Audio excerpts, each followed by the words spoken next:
So, guys, Bruce Lee, you a fan? I'm a big fan. And of course, I love, as we all do, all his Hong Kong films, his Chinese films, and then obviously the masterpiece, right? Enter the Dragon. Though I do consider Return of the Dragon, Way of the Dragon, here it's called Return, or Western in distribution was Return of the Dragon. But the original title, Way of the Dragon with Chuck Norris, of course, that's my favorite. I think that's really the masterpiece. But the point is this about Bruce Lee. He was not only a great martial artist, and we all know that, of course, that goes without saying.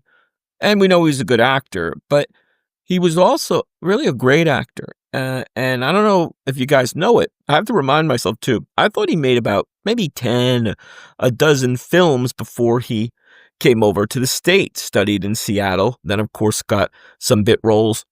Kato, then, obviously, on Green Hornet TV show that kind of propelled him into more fame. And then he went back to Hong Kong and China to do Big Boss, Fist of Fury, and such. But before he came to the U.S., he was in 20 films. It's incredible.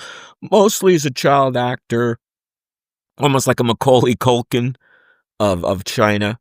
Played a lot of kind of juvenile delinquents, a lot of sort of bullies, ruffians, roustabouts.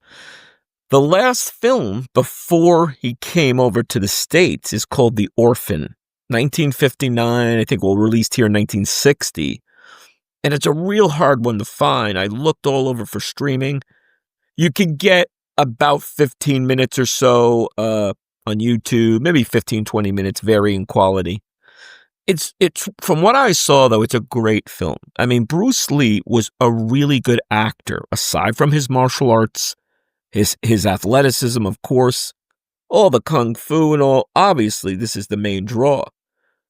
But the guy was a good actor, really good. In fact, The Orphan is looked upon in Chinese cinema and culture.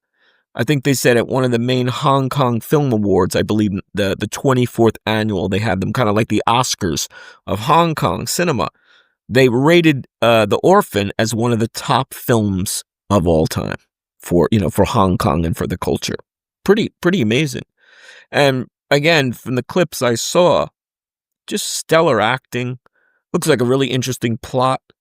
I think they said the director-writer was very much influenced by American films, by films like Boys Town or, about juvenile delinquents. So he plays I think his name is Assam, is a juvenile delinquent and a bully kind of street kid. And he's, helped and mentored by an adult master of a school, and who rehabilitates him. So take a look if you can. Try to find it. I'd love to find a really good print.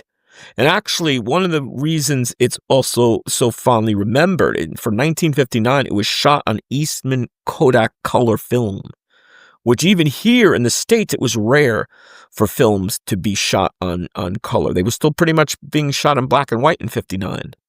You had to be a really big, sort of feature. And so it was shot on color film. It was processed, I think, in the UK. It was very much a class act more than a lot of films. And certainly Bruce was not, even though I say sort of Macaulay Culkin, he certainly was not at the top tier. But as well known, so much revered. And like I said, at the Hong Kong Film Festival Awards, rated in like the top 100 of all time. So take a look if you can.